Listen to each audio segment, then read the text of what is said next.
Ladies and gentlemen, this is Intervlog. I said, this is Intervlog, your trusted channel where we break down the stories shaping Africa's destiny. Today, we take a closer look at a report by BBC News Africa, in which analyst Bruno Jaffray criticizes Burkina Faso's president, Captain Ibrahim Traoré, suggesting that he is trying to imitate the late revolutionary leader, Thomas Sankara. Here at Intervlog, we bring you the full article published by the BBC on August 21st, 2025. So sit back, relax, and listen as we present it in its entirety. I quote, Captain Ibrahim Traoré. Behind the anti-imperialist rhetoric, how can he be compared to Thomas Sankara? Very popular among African youth, Captain Ibrahim Traoré, IB, who came to power in Burkina Faso 3 years ago, continues to cultivate similarities with the former revolutionary captain Thomas Sankara. 35 years after Thomas Sankara, on October 15, 1987, a new political military figure emerged in Burkina Faso following a coup d'état on September 30th, 2022. For almost 3 years, the new strongman of Faso has continued to make his mark at the head of this West African country.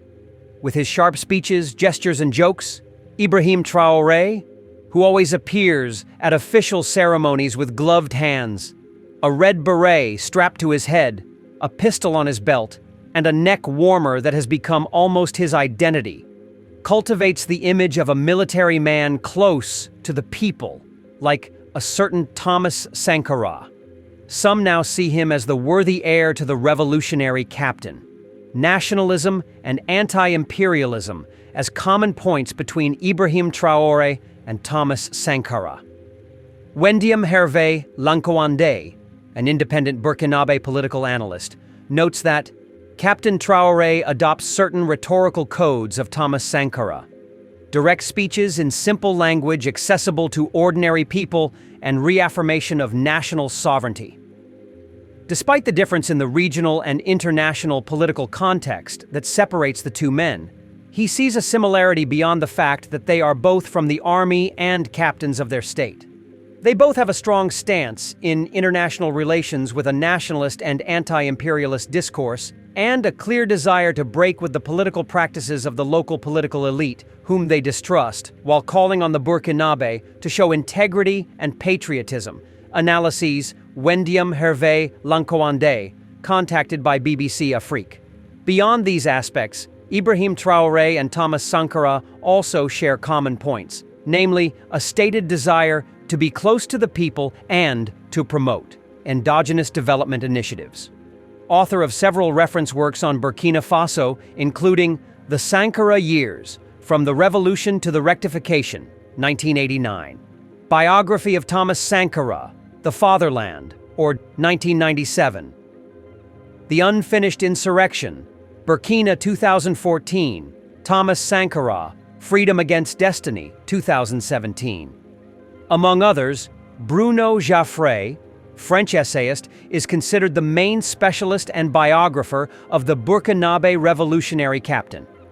Asked by BBC Africa about the nationalist and anti-imperialist position of the two captains, Bruno Jaffray qualifies IB's anti-imperialism. Indeed, we can be struck by Ibrahima Traoré's anti-imperialist orientation, but it is more anti-French than anti-imperialist, he notes. We never see an anti-American statement to my knowledge, even though the leader of Western imperialism is America, even if it is France that represents Western imperialism in Burkina Faso, he notes. Furthermore, unlike what Sankara did, Ibrahim Traoré signed agreements with the IMF and the World Bank. These are still fundamental differences, thinks Jaffray. Building an endogenous economy, a common concern. Sankara had a vision for a new Burkina Faso in every respect, with public policies aimed at freeing Burkina Faso from poverty and underdevelopment, recalls Wendiam Hervé Lankwande. In his approach to the anti-jihadist fight, which remains the backbone of his presidency, Captain Traoré seems to have taken the gamble of relying on his own strengths namely a strengthening of popular mobilization within the Volunteers for the Defense of the Fatherland, VDP, financing the war through patriotic effort, continues the Burkinabe analyst before adding that this is entirely Sankarism, according to him. Bruno Jaffray believes about Ibrahim Traoré. Yes, there are attempts at inspiration. There are things being done that seem interesting to me, especially since the country seems to have a lot of money thanks to gold. He is fighting to have more participation. Those are interesting things. For him, one of the common points between Ibrahim Traoré and Thomas Sankara lies above all in their project to build an endogenous economy. Today, we can say that there are attempts to create an endogenous economy. There are efforts to create factories that transform the country's production locally. There are efforts to market the country's products, even if all of this is rather poorly documented because we only suffer from propaganda, he hastens to point out. Political career, the point of difference between Sankara and Ibrahim Traoré. Bruno Jaffray argues that Sankara's political career is the main point of difference between the two men. Sankara was a politicized military man who cultivated his political education for a very long time, who rubbed shoulders with the Marxists of Burkina Faso for a number of years, and who organized the seizure of power with them, he emphasized. On the other hand, Ibrahim Traoré arrived without any political history, without any ideological training, which is already a bit suspicious for someone who calls himself a revolutionary, he notes. Ibrahim Traoré, Thomas Sankara, two ways of managing power. The other difference between Ibrahim Traoré and Thomas Sankara lies in the management of power. During Thomas Sankara's revolution, we knew that there was a National Council of the Revolution, CNR, that was immediately formed with many military personnel. This drew criticism, but also from civilians who had contributed not only to the revolution, but also to the birth of a revolutionary political consciousness, particularly among the urban petty bourgeoisie, explains Sankara's biographer. As for Ibrahim Traoré, he has surrounded himself with a few people who claim to be followers of Sankara, but we have no idea what the MPSR, Patriotic Movement for the Safeguarding and Restoration, is. Who is in it? Who is running this country apart from him and his two brothers, he wonders. We have Ibrahim Traoré, who arrives completely new and who has no political training. And when you read him, you feel that he has no political training, but he is advised by professional communicators and he tends to imitate Thomas Sankara in speeches and interviews, declares Bruno Jaffray.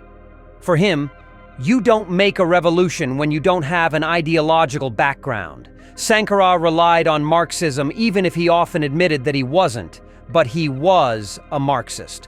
All the organizations that revolved around the CNR all declared themselves Marxist communists. Two key bodies, CNR, CDR, of the Sankara Revolution, absent under IB. With the CNR and the Committees for the Defense of the Revolution, CDR, it was the people in power in a certain way, believes Bruno Jaffray, who notes the non-existence of this type of body where contradictory but controlled debate could take place under Sankara's reign. During Sankara's time, we had a revolution led by the CNR, which was a centralized leadership in which the Secretary General of the CDR was represented. So it gave political, economic, social, etc. orientations. We had several national conferences where the CDRs were involved to make decisions on the budget, on deductions from civil servants' salaries. The CDRs had a real role in the ministries since they constantly questioned the work of the minister, recalls Jaffray. Today, the supporters of the government are CSOs, which were all created separately after the seizure of power and which have no critical distance and what we call the Wayans. That is to say, people who occupy the roundabouts and who are unconditional supporters of Ibrahim Traoré and whose speeches do not resemble much, except that it is very anti-French, anti-Ouattara, but without any political baggage, he says. With the arrest of journalists, politicians, and civil society figures, IB's power has hardened over the past 3 years, showing little openness to criticism and dissenting opinions. For Bruno Jaffray, frankly, Sankara also didn't like being contradicted in public. But we have testimonies from people who came to convince him to change a certain number of things, citing the withdrawal of the question of the living wage, which consisted of taking part of the civil servant's salary to give to his wife, who is responsible for food, the reform of education and excision, which was not withdrawn, but it was not applied either. But for Wendiama Hervé Lanquandé, Captain Sankara was evolving in a political moment where experimentation and ideological debate were part of revolutionary legitimacy. This openness to contradictory debate had educational value, specifying, however, like Bruno Jaffray, that the public space under Sankara was not that open. He was under surveillance by the CDR. Engaged in the war against armed jihadism, the Ibrahim Traoré regime has become more rigid, further distancing itself from any prospect of a rapid return to constitutional and democratic order in Burkina Faso.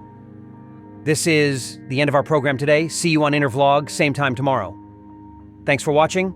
Please like and subscribe to my channel and press the bell icon to get new video updates. Thank you for watching Intervlog. Thank you.